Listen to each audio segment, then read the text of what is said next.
แม่จะบ่ได้มาบ่บ่เพิ่นก็บ่สำบายอ้าวเป็นหยังอะนะเพิ่นเป็นโรคหัวใจโรคหัวใจไปสหาเลี้ยงคู่มื้อนี่ก็มีแต่ระบาวได้จังจากประตูไปป้าได้เพิ่นได้ผ่านหินเพิ่นอยู่บ่บ่มีแต่ระบาวพันอ้าวผ่านมาได้ไดเพิ่นพันกะมา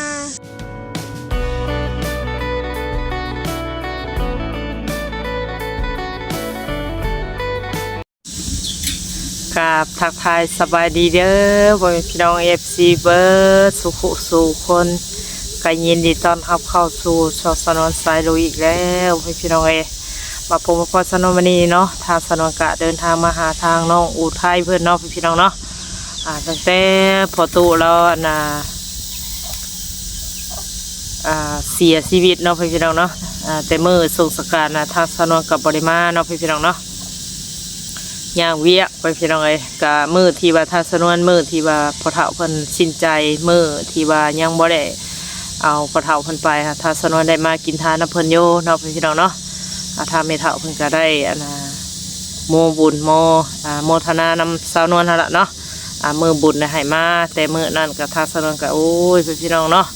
คนผู้เดียวพี่น้องเด่นใต้เด่นเหนือมันก็เลยลงลืมก็เลยบ่ได้มาพี่น้องทางสนวนก็สิมาโมทนานำน้องเพิ่นถึงแม้สิว่าผ่านมาหลายมื้อเนาะโดนนานแล้วก็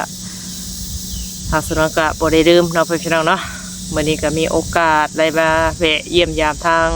น้องเพิ่นน้องพี่น้องเนาะทางสนวนก็สิได้โมทนานำน้องเพิ่นรับพี่น้องบุญฮอดยอดเกี่ยวแต่ว่าทางสนวนก็ยากเวียกเนาะพี่น้องเนาะโว้ยได้ยายห้างเนาะพี่น้องเนาะทางสนวนกาสีเข้าไปหาทางน้องอุทัยเพิ่นละเพราะว่าตอนนี้ก็ให้เพิ่นมานั่งอยู่ต้นม่วงโฮมต้นม่วงหน้าบ้านเพิ่นเนาะพี่น้องเนาะโดยจังไรกับเพิ่นละประทักทายสบายดีกับน้องเพิ่นโดยพี่น้องหมักม่วงเนาะผมเงาบ้านน้องอุทัยคือเก้าพี่น้อง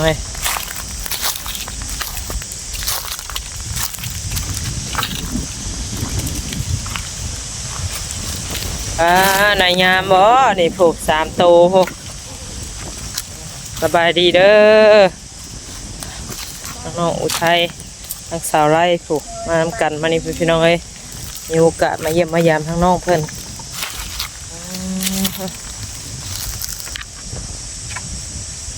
ระวังเด้อก้นสีทางตรึมลงนี่เด้อ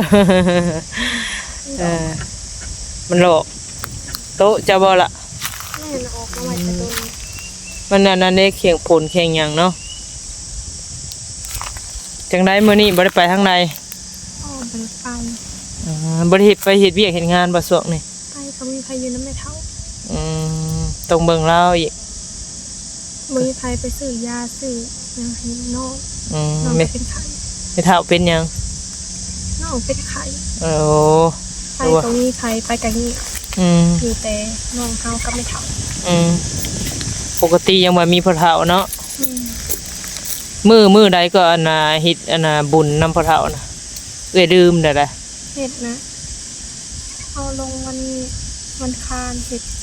ต่างกองบุญวันเสาร์ถือว่าเฮ็ดไว้ดีซะลืมหมูไทยเป็นตู้เราแจกซองอยู่แต่ว่าลืมเท่ามาถามทางเวลาตุ้ยนี่ว่ามื้อใดบุญนั่นน้องไทยจะบ่ได้อ่านบ่ได้อ่านโอ้ยแล้วพอแฮงได้ล่ะวะอย่ามีโอกาสเพิ่นสิเข้าไปแวะว่ะเป็นได้หมักไผ่หมักเหี่ยวจะเกิดอยู่บ่ปีนี้บ่มีแต่หมักม่วงสร้างว่ามันคือบ่เป็นหมากเนาะมันบ่ตกแม่จะบ่ได้มาบ่เพิ่นก็บ่สำบายเป็นหยังนะเพิ่นเป็นโรคหัวใจโรคหัวใจที่แรกว่าเจ้าสิไปทำงานนำแม่บ่ที่แรกกี้น่ะแม่ว่าสิไปแล้วแหละพอเฒ่าก็เป็นก็เลยบ่ได้ไปอยากให้เรียนเท่านี้เลยบ่ได้ไปเลยแถมเพิ่นเอาน้องมาให้เลี้ยงอีกผู้นึงผู้หญิงบ่ผู้ชายจะบอกมันน่ะผู้ชายเพิ่นได้คนเดียวนี่บ่ได้คนเดียว คือสิยาแล้วบัดนี้เนาะเดี๋ยวแล้วเจ้าก็บ่ได้ไปทางใดเลี้ยงแต่น้องแล้วก็เบิ่งแม่เฒ่าว่าเท่านั้น อืม ไปสหาเลี้ยงคู่มื้อนี่ ก็มีแต่ระบาว อ่ะ ไปกับบ่มีพายุเฮือนระบาวกับบ่ให้ไปอ่ะนั่นเถื่อระบาวเพิ่นก็เลิกมาดึกดิเท่ากับเถื่อโอกับอยู่แต่ท้องเขานี่ ระบ้าวนี่ระบ้าวใช่ละ ระบาวคันนี่พูดแล้วเฮ็ดขนมเป็น แล้วมาอยู่น้ำกันบ่ก็เจ้า อยู่นี่ เอาเมียแล้วดิซะ บ่มียังบ่ได้เอา เอาปกติเราอยู่ใส่ซะ น่าอยู่นี่แล้วเราไปเฮ็ดเวียกพอวันศุกร์มากอะไปหาปลูกมันอยู่บ้านน้ำหมู สันบ่ อืม เราเองน่ะบ่ได้มีครอบครัว ยังบ่มี อืมแล้วเรียบร้อยเนาะงานศพพอตู้แล้วก็ทำบุญเรียบร้อย โดย สบายไปแบบนึงแล้วบิดบางแล้วบัด ถอยโดนกะเฮาบ่มีเงิน คือว่าเงินนี่เงินเฮ็ดบุญนำลาวได้เงินหยังล่ะ กับเงินระบาวแล้วก็มีเพิ่นก็ซอยมานำ โอ้ผู้ใหญ่ซอยน้ำทางใด ทั้งมันน้องมีเพิ่นเข้ามา โอ้สันบ่เอาดีใจน้ เงินประกันภัยอะแล้วใส่กัน ำประกันภัยนี่ได้จักล้านเงินประกันภัย ได้7ล้านกะโฮมไว้ใส่หีบลง อื กับ ม พอกระตือใส่เงินจะเอานำ ใส่หีบใส่โรงประตูเนาะ น้อง แต่เราก็ไปเฮ็ดเวียกแล้วบ่าวเจ้าก็เงินรับเงินเดือนเราแม่นบ่ น้อง พอเลยมาเลี้ยงครอบครัว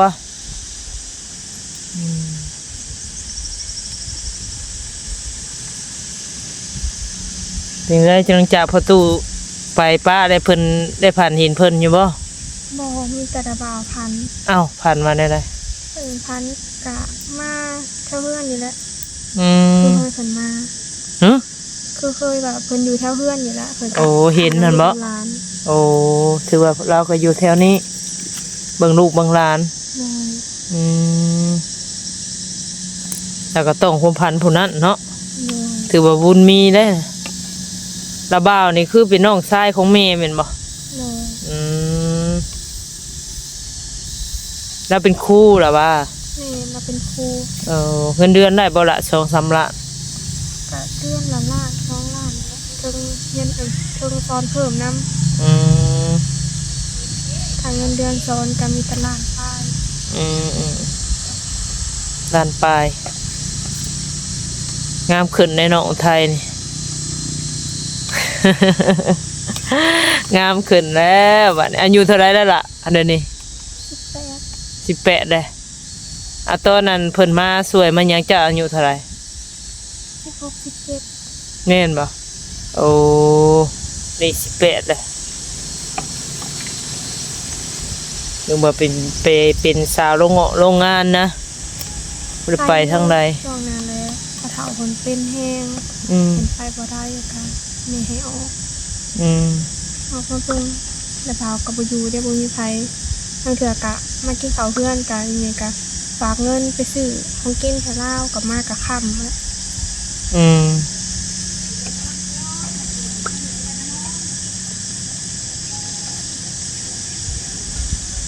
เอาบิดบางเลย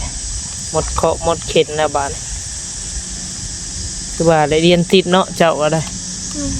ลุงเนาะเสียบางหนึ่งนี่ น้อย มาลุงเนี่ยก็ลุงเนี่ยก็พอเท่าไปส่งสการเอาไกลแล้วบอกเห็นเมื่อน่ะเห็นแต่ในคลิปอันเวลา ไกลอยู่ อืม ภาษาหลวง ป้าไปทางไรล่ะเผาพุ่นบ่ เน้นไปทางตลาดใหญ่ ป้าตัวไปทางพุ่นดิอืม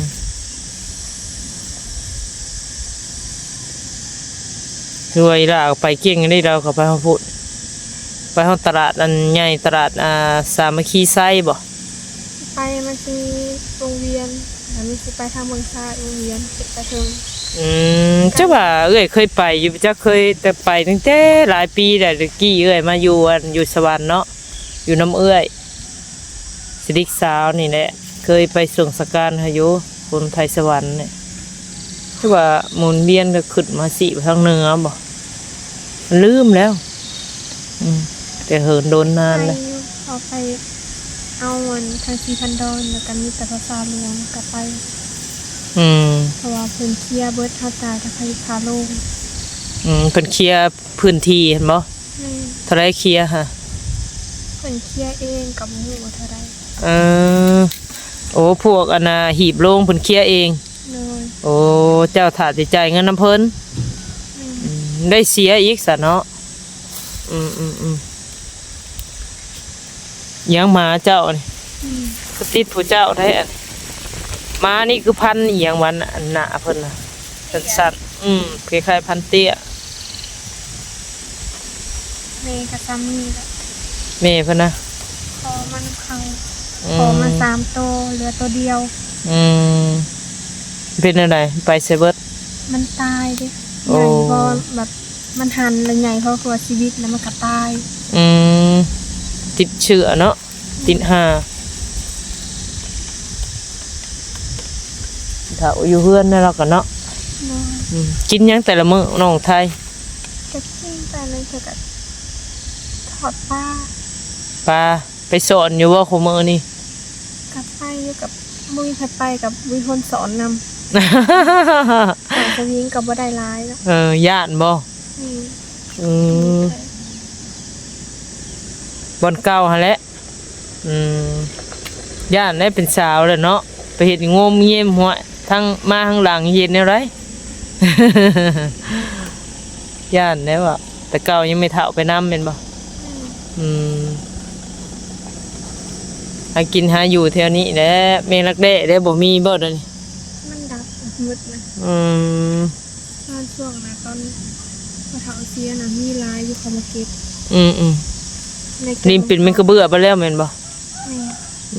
ชาวลุ่มนะเขาบักเบิดกบกิเล็กเก็บแต่ก็เก็บเท่านี้ได้แต่อันเป็นถ้าไกล ลักแด้อันใดแต่เอาตัวมันเป็นลักแด้บ่ตัวเป็นบุ้งเขียวๆเลยจ้ะ ก็เป็นบ่งทำมันโคตรแล้วก็เอามาตากแดดไว้ อ้าวแล้วเห็นอะไร มันลอกออกเองเก็บ เอามาตากแดดแหละมันเฮ็ดเป็นลักแด้เองมัน เอา เอาลอกค่ะ สั่งว่าที่เห็นว่าอันขายเครื่องออนไลน์บ่ได้ขายบ่ โมโห อยากขายเลยเจ้าขายยันตะกี้นะ กะคายไปกินจะพาไปน่ะ ได้ขายอยู่บ่ กะคายอยู่แล้วก็มันคือกะไม่ยากแล้วก็ออกไปเฮ็ดเวียก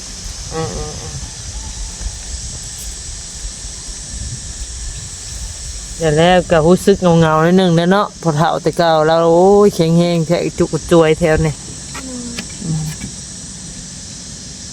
เรียนเต้นนี่เต้นหันโอ้ยสอนแต่ละเว้าเอ้ยนี่เรามาเนี่ยโอ้ยเฮามาหาเราเนี่ยแต่แวะ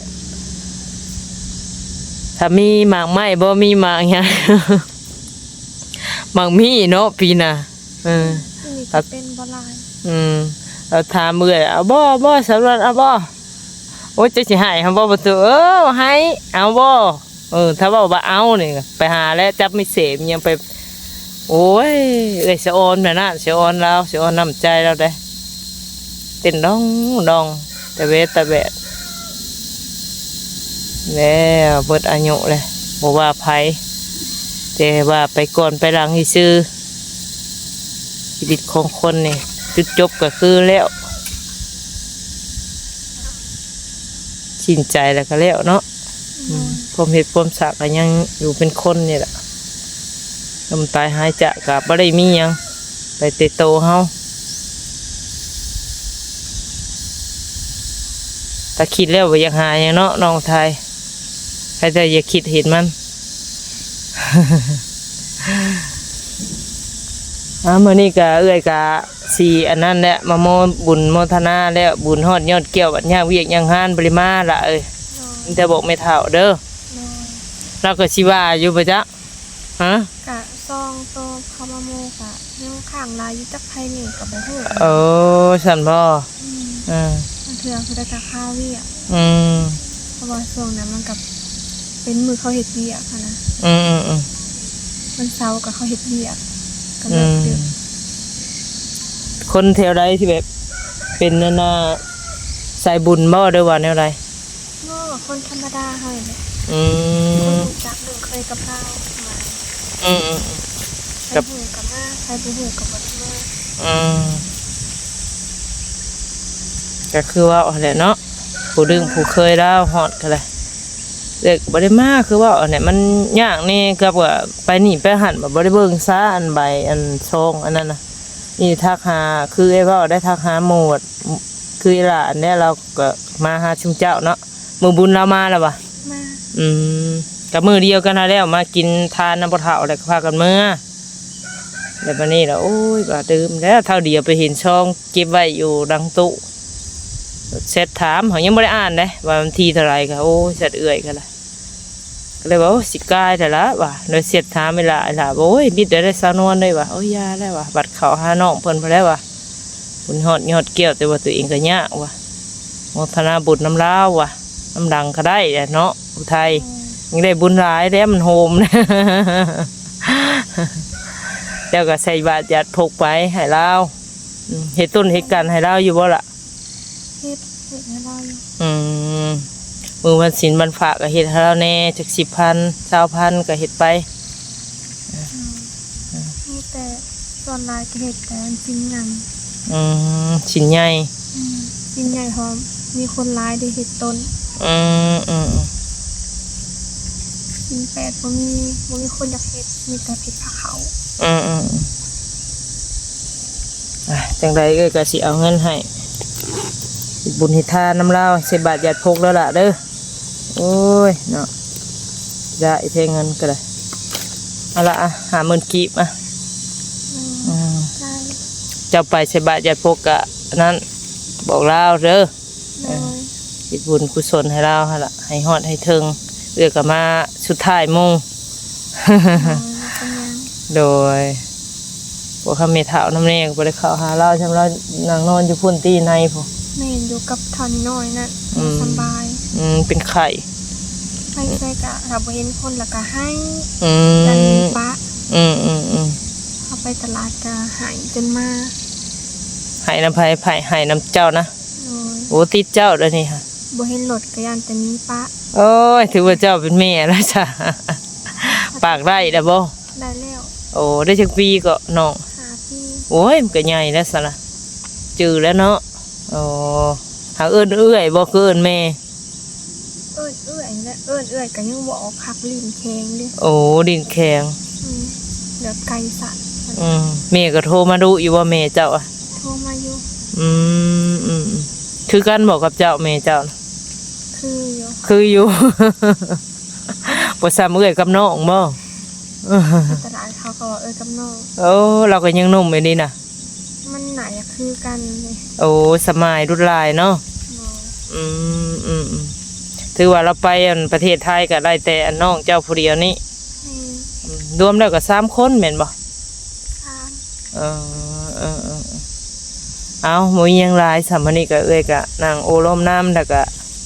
โมบุญโมทานบุญธนาไปน้ำมานาพระตู้เด้อมาน้ำหลังไปพี่น้องเอ้ยบ่เป็นหยังน้อยล่ะ ตามโมมา10,000กลางคืนก่อนเด้อ โดย เขาไล่กว่านี้หาเงินหน้าค่ำก็ให้ได้เด้อเด้อ โดยเนาะสาธุสักการจังใดเอ้ยกลับป้าเด้อบัดนี้เด้อล่ะเด้อเอาสบายดี โดยโอเคพี่น้องเอ้ยกลับมาโมทนาบุญเนาะหรือว่าร่วมบุญน้ำน้องอุทัยเพิ่นสุดท้ายก็คือเฮ็ดบุญน้ำพ่อเฒ่าเนาะพี่น้องเนาะก็เลยโมทนาน้ำน้องเพิ่น50,000กีบพี่น้องเอ้ยอย่างไรก็คือว่าเนี่ยเนาะทางเฮาก็ย่างเวียนย่างงานพี่น้องเอ้ยส่วนใดก็บ่ได้สู่เข้ามาทางสนองกันเนาะไปทางหนึงเลยก็ยาพี่น้องเอ้ยใครคำลงแดงน่ะบัดเมื่อบ้านเมื่อซองบ่ได้พอมาเบะหาน้องเพิ่นจังใดคลิปนี้เนาะบ่ผิดบ่ถือบ่นัวหัวมวนผิดพลาดการใดก็ต้องขอโทษขออภัยพี่น้องเอ้ยจังใดคลิปนี้ไปแล้วเนาะก็กล่าวคำว่าสบายดี